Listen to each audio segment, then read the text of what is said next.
reading can be found on page 26 in the Pew Bibles or 35 in the New Versions. It's from Genesis chapter 25, verses 19 to 34, the story of Jacob and Esau. This is the account of the family line of Abraham's son Isaac. Abraham became the father of Isaac, and Isaac was 40 years old when he married Rebekah, daughter of Bethuel the Aramean from Paddan Aram, and sister of Laban the Aramean. Isaac prayed to the Lord on behalf of his wife, because she was childless. The Lord answered his prayer, and his wife Rebekah became pregnant. The babies jostled each other within her, and she said, "Why is this happening to me?" So she went to inquire of the Lord. The Lord said to her, "Two nations are in your womb, and two peoples from within you will be separated. One people will be stronger than the other, and the elder will serve the younger." When the time came for her to give birth, there were twin boys in her womb. The first to come out was red, and his whole body was like a hairy garment, so they named him Esau. After this, his brother came out, with his hand grasping Esau's heel, so he was named Jacob. Isaac was 60 years old when Rebekah gave birth to them. The boys grew up, and Esau became a skillful hunter, a man of the open country, while Jacob was content to stay at home among the tents. Isaac, who had a taste for wild game, loved Esau, but Rebekah loved Jacob. Once, when Jacob was cooking some stew, Esau came in from the open country, famished. He said to Jacob, "Quick, let me have some of that red stew. I'm famished." That is why he was also called Edom. Jacob replied, "First, sell me your birthright." "Look, I'm about to die," Esau said. "What good is the birthright to me?" But Jacob said, "Swear to me first." So he swore an oath to him, selling his birthright to Jacob. Then Jacob gave Esau some bread and some lentil stew. He ate and drank and then got up and left. So Esau despised his birthright.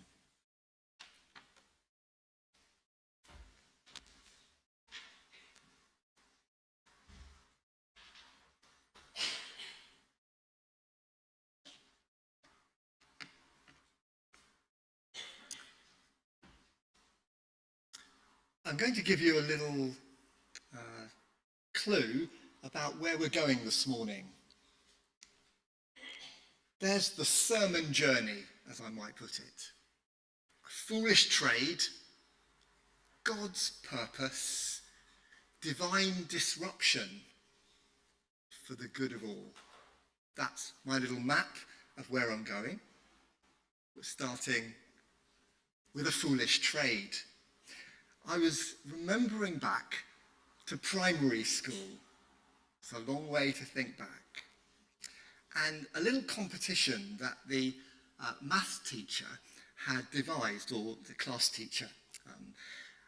But it was to do with maths. And the idea was that she wanted us all in little working in pairs throughout the week to go to head on a kind of maths problem, simple maths problem, and whoever won that particular round would then go up in the ratings.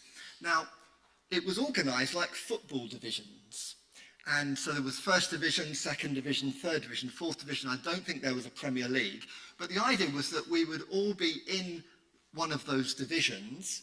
And when we played against one another, if we won the game, if we won that particular bit of the competition, then we would go up. But we'd only go up within our division, and we could only play other players in the division. So I know I've just spent quite a long time explaining this, but it is relevant. So I remember the day when the teacher gave out our places in the various divisions, and it was done quite randomly. She just gave them out like that. And I got this card in my hand, and one of my friends came quickly towards me. He said, "Elmes, swap. Do you want to swap with my card?" And I did. I just swapped a first division place for a fourth division place. Can you imagine? And of course, I realised what I'd done slowly as the game kind of got going. And I thought, I've got a long way to go. You know, I've got to play people within my fourth division. So I felt pretty sad about that. And you know, the weirdest thing is that as I was remembering this, I still feel annoyed with myself. I don't know if you ever do that. You have memories that you think, oh, if only. So still rankling about that one. A foolish trade, but nothing compared to swapping your birthright for a pot of stew. I mean, it has to be the world's most terrible trade, doesn't it? There's got some comic elements to this story. I noticed there were a few smirks when Esau says in the text, "I'm going to die. What use is my birthright?" And we know straight away that that just isn't true. We use the language sometimes of "I'm starving," don't we? We say that. But we're not literally starving. That isn't what's happening. It just feels that way. There's the urgency of the need. Esau, after a long day in the fields, comes in. He's really hungry, famished, as he puts it, and then makes this most foolish trade. The instant, momentary gratification of his hunger in exchange for his birthright as the firstborn son. Now, he was part of a culture where the inheritance would go to the firstborn, and the secondborn and thirdborn sons would have much less from the inheritance. And if you were a girl, then forget it altogether, really. Actually, that was the culture. And Esau gives this up in exchange for some immediate gratification. You'll notice there's a text in the corner there, Hebrews chapter 12, verse 15 to 17, where Esau is referenced as a man, an immoral man, as a godless man who gave up his birthright for a pot of stew. And he's held out as a warning, really, a warning to all. You know, don't make choices like this. Don't choose to satisfy your desires in the immediate situation and neglect your longer destiny. Sometimes it's said that Esau chooses the physical over the spiritual. But that's not strictly true, because the birthright, his inheritance, was just as physical as the pot of stew. It's just there's a lot more of it. It's not just about now, but tomorrow and the day after and the weeks and months and years ahead, the well-being of Esau in that long term, bargained away for a moment of satisfying his hunger. Would we ever do such a thing? Could our behaviours mirror that in any way? Well, I think that the writer to the Hebrews thought so. And he's really urging us to make sure that we get our priorities right, that the decisions we make have eternity in mind, the long term in mind. All of us have got desires, and it's up to us, says the writer to the Hebrews, to make our decisions in a way that thinks about the longer term and ultimately for us as followers of Jesus, following in his way, choosing his way as the route to well-being that is not just physical but spiritual and eternal. So let's take the warning. Let's hear that, thinking about our decisions, those moments when we might do something that helps us right now but doesn't help us in the future before us. A foolish trade. One of the interesting things about this story is that you've got the human action. You've got Esau making a foolish trade. You've got Jacob, very devious. And we know that Jacob isn't presented to us as a virtuous man. He happens to be the man that God has chosen to take his purposes forward. But he doesn't come over as a virtuous man, does he? But Jacob and Esau are doing their thing in the field, and perhaps imagining that it's just them acting. But what we understand from this text is that even as this goes on, God is fulfilling his purpose. Do you remember the little bit at the beginning of the passage where Rebecca is carrying twins in her womb and they're jostling within her? And she goes to God, troubled by this, and God says to her, 2 nations are in your womb. One stronger, one weaker, and the older shall serve the younger. So God has determined, before Esau and Jacob had done anything good or bad, as it says in Romans, that Jacob would be the one who would carry his purposes. And so what's happening in this very trivial way seems to be working out God's purpose for Jacob, for Esau, for his people, ultimately for the world.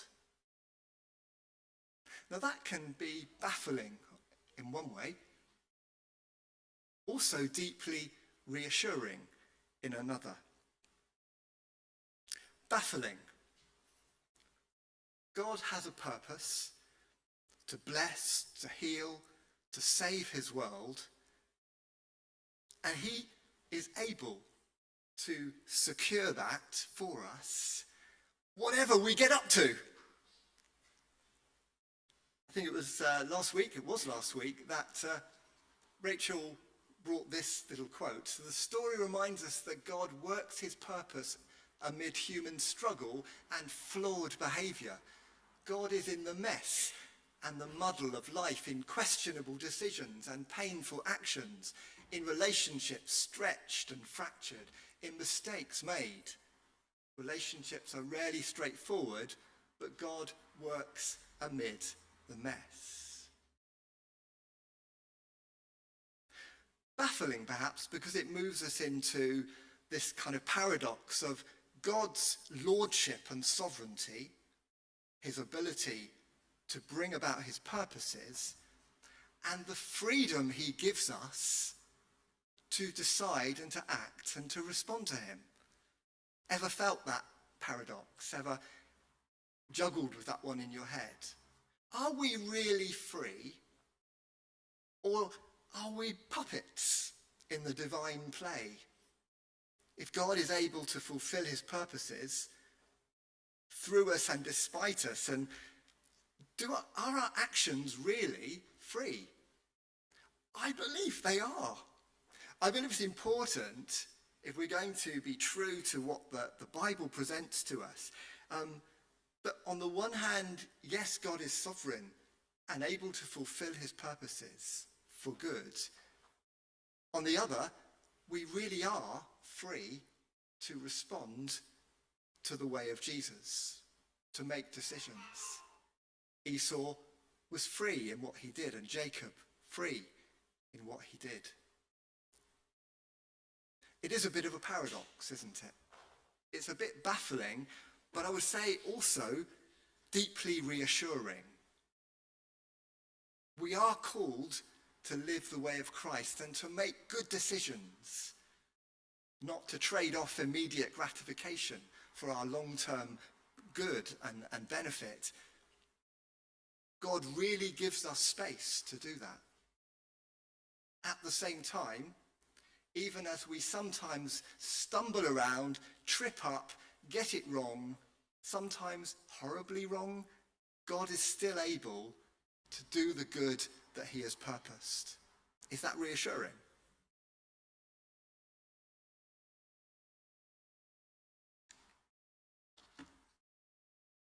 Divine disruption. One of the other things that we see in this passage is God disrupting the way in which life is organized by us. So, I told you a moment ago that Esau had a birthright as a firstborn son. It was how things worked. It was Esau's position, his privilege, as the one who came out first, with great Jacob grasping his heel, to inherit the blessing, the lion's share of the blessing. God seems to have decided to disrupt that, to interrupt that. God has decided that it won't be Esau, but Jacob who will carry the blessing into the world, who will take his salvation purposes forward. God's disrupting things. And do you know, God has a habit of disrupting us. Our positions, our privileges, the way things are organized in society. God disrupts things. There's a moment in one of the prophets, Prophet Isaiah, where Isaiah says concerning eunuchs and foreigners who used to be, I'm going to say banned from worship, but kept outside of the worship of Israel. From now on, you'll be coming in, and guess what? You'll have a better name even than sons and daughters. God disrupts the arrangements that are in place that keep some people in privileged positions and others elsewhere or on the margins. We see this habit of disruption really coming to its fullness in Jesus, of course. Because when Jesus comes, he heads for the marginalized. He heads for the poor, for the sinners, the prostitutes, the tax collectors, not for the religious elite. He was severely criticized. Why are you spending time with those people? Those are the wrong people. This is God disrupting us. Who we think's important, privileges, positions. I came across this rather delightful disruption of Jesus. So I'm just going to share with you Jesus on hospitality. Don't know if you've ever come across this, but what do you think of this? When you give a luncheon or a dinner, do not invite your friends. What do you think of that? It's strange, isn't it? Has anybody ever kind of gone with this as a practical bit of teaching? Well, it goes further. Do not invite your friends, your brothers or your sisters, or your rich neighbours. Jesus gives a reason, because they'll be able to pay you back. No, invite the poor. Invite the weak, the despised people in society. Wow, that's pretty radical, isn't it? And you see, this is very disruptive, because this is not our social convention. This is not what we do. Now, how literally we're meant to take this, I'm not sure, and this probably needs another sermon. But what it does tell us is that God has a way of heading towards the people on the outside, on the edges, on the margins. And we're part of his mission, and so that's our remit too. Of course, we're meant to love one another and show hospitality to one another. But if that's the limit, then we're not really much involved in Christ's mission. This is very disruptive to us. But our community is meant to be outward facing, seeking out those who don't yet know and don't yet enjoy the good things that we have together. I want to end on this. So just to retrack, we've talked about poor trading, making decisions that think about the eternal, the longer term, not just the immediate. And we thought about God's purpose being worked out when human beings get up to all kinds of things. God's able to fulfill his purposes. How he disrupts us, but for our good. And this is where I want to land, on a hopefully positive and slightly soothing note, that when God chooses somebody, choosing Jacob over Esau, or Israel over all the nations in the world, it turns out that God has the good of everybody in mind. When God makes a choice, it's for the good of all. It seems to me this is a really important thing that comes out very clearly in the ministry of Jesus. So he does go after the marginalized, but ultimately is for the good of his nation and for the world. For the good of all. And this is also what we are called to. So when one person knows the embrace of the Father, it is so that they might take the good of that and share it with others. For the good of all. This God who disrupts, who's able to work out his purposes, and even as we stumble and trip, able to bring us home to himself. Amen.